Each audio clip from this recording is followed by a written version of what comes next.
In this guide, I'm going to show you how you could fix a Dell laptop where the screen is just black, but the laptop still turns on. You might hear sounds or see lights, but the display might just not show up. Don't worry, if you follow these steps, you'll be able to fix it quickly. That being said, before we do get into these steps, make sure to like the video and subscribe to the channel with all notifications on. It really does help with the channel and lets us know that you want more content like this. We'd greatly appreciate it, and if at any point through this guide you do have any questions, just ask them down in the comment section below and we can help you out further. I'm going to be doing my best to reply to every single comment down there.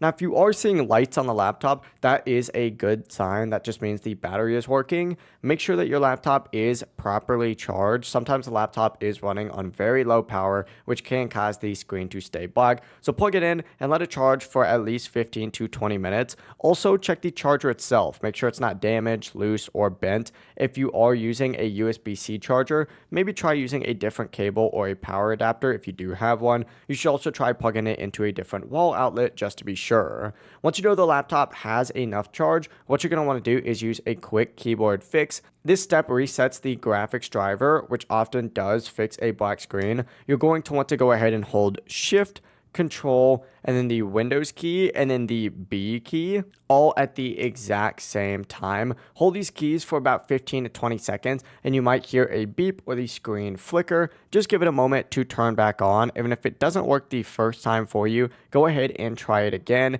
If the screen still doesn't come back on, try the final step, which is just pressing and holding the power button until the laptop fully shuts down. Keep holding it until all the lights are off, and then wait a few seconds and just press that power button again to turn the laptop back on. Watch for the Dell logo or the screen coming back. This method is safe and will not delete any of your data. And if this guide did help you out, make sure to like the video and subscribe to the channel with all notifications on. It really does help the channel and lets us know that you want more content like this. We'd greatly appreciate it. If at any point through this guide you do have any questions, just ask them down in the comment section below and we can help you out further. I'm going to be doing my best to reply to every single comment down there. Have a great rest of your day though. Peace.